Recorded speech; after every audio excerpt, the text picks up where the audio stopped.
Alors, bienvenue dans cette session où on va entrer dans le vif du sujet et parler visualisation des données. On commence notre exploration approfondie des données et des graphiques où nous allons transformer l'information brute en information visuelle captivante. Je vous invite à me suivre pour plonger dans le monde des données et des graphiques. Alors, on commence tout de suite par essayer de répondre à la question: pourquoi la visualisation des données? À quoi sert-elle? En fait, cette étape intermédiaire nous permet d'examiner de près notre jeu de données, de comprendre ses caractéristiques fondamentales, d'identifier les tendances, les corrélations et de repérer les anomalies qui ont passé le filtre du nettoyage des données. Alors, ces connaissances approfondies sont vitales car elles servent de fondation pour les phases suivantes telles que la modélisation et l'interprétation. Ce que je veux dire par là, c'est que la visualisation va orienter toutes nos analyses et nos interprétations futures. Alors, j'attire votre attention sur le fait que la visualisation des données ne se limite pas à l'exploration. Elle est également un outil de communication puissant. Imaginez par exemple découvrir une tendance très importante dans vos données.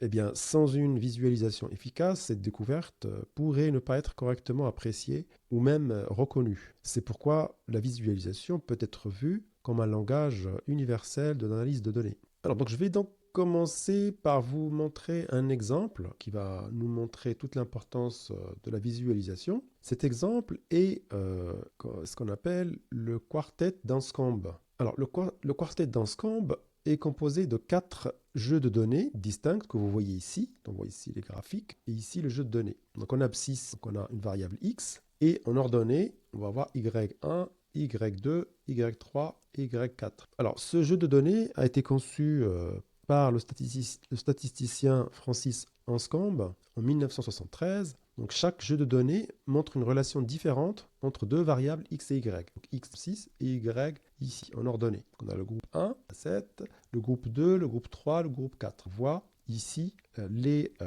comment se sont faits les datasets. 1, x, y, 2, etc. Et les chiffres sont donnés ici. Alors, le groupe 1 montre une relation linéaire simple, avec des points dispersés de manière régulière autour de la ligne de régression que vous voyez ici. Le groupe 2 révèle plutôt une courbe, hein, vous voyez ici, et cela montre donc que la relation entre x et y n'est pas linéaire, malgré qu'il y a une corrélation. Et on voit bien une corrélation ici qui est similaire au groupe 1. Alors, le groupe 3 présente une relation qui est remarquablement linéaire, on le voit ici, d'accord ?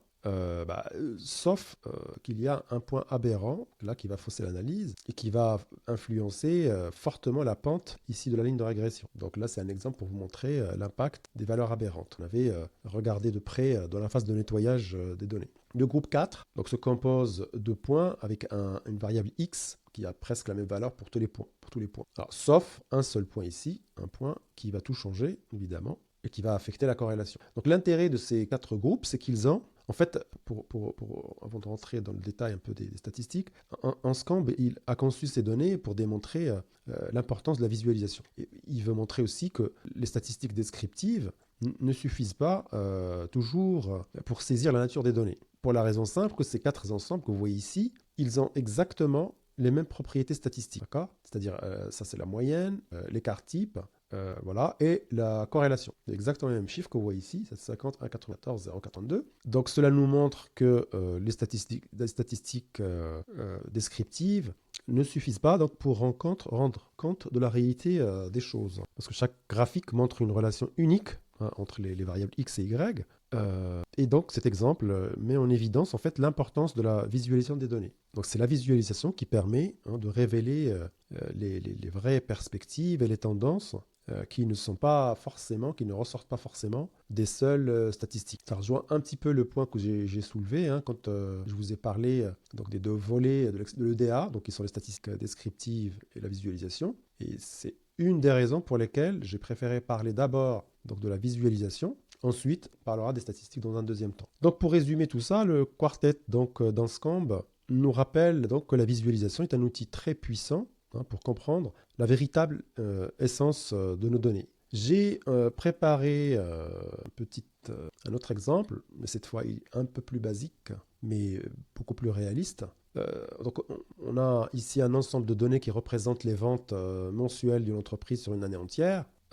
Le tableau donc fournit des informations précises, ça ne saute pas aux yeux en fait, saisit rapidement en fait et précisément les tendances. Donc le simple fait de transformer les données en un simple graphique, comme ici, et on visualise immédiatement les tendances, comme les augmentations ou les baisses au cours de l'année. On voit bien qu'il y a 3 phases, hein, tout de suite, donc là, enfin, un coup d'œil, 3 phases donc, dans 2 haussières et une phase baissière ici, avec un accroissement, on voit qu'il y a un accroissement global des ventes au cours de l'année, un accroissement qui est marqué par une période de baisse hein, au cours de l'été. Donc c'est immédiat quand on visualise, ce qu'il est moins quand on regarde les chiffres. Donc ce graphique nous rend l'ensemble des données beaucoup plus accessible et permet une compréhension rapide des tendances des ventes sur l'année, ce qui est moins évident que le tableau des chiffres, du moins pour un œil qui n'est pas exercé. Donc pour conclure cette session donc, sur pourquoi la visualisation des données est-elle cruciale, tout d'abord, donc, la visualisation apporte de la clarté. Comme nous l'avons vu, la transformation des données complexes en visualisation permet une compréhension rapide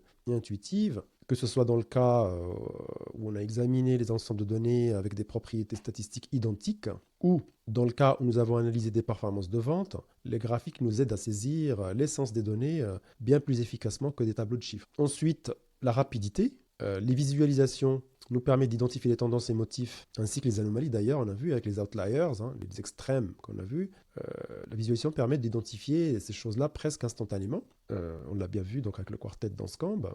Malgré des statistiques descriptives et similaires, il se révèle une histoire visuelle unique à chaque fois, pour chaque dataset. De même, un simple graphique, hein, quand on a vu l'exemple du graphique de vente, un simple graphique des ventes nous montre des pics ou des creux significatifs qui, derrière, nous incitent à aller regarder, à avoir un regard un peu plus approfondi hein, des chiffres. Enfin, donc, une analyse approfondie car les visualisations ne sont pas seulement des outils de présentation, elles font partie de l'analyse elle-même. Hein. C'est une étape fondamentale de l'analyse elle-même, car elles mettent en lumière les aspects clés des données. Elles orientent les analyses, comme on va voir dans les étapes suivantes. Donc, pour résumer et clôturer donc cette session, on peut dire que la visualisation enrichit notre compréhension et accélère notre capacité à percevoir les informations importantes. C'est là, je dirais, la phase fondamentale de l'analyse des données.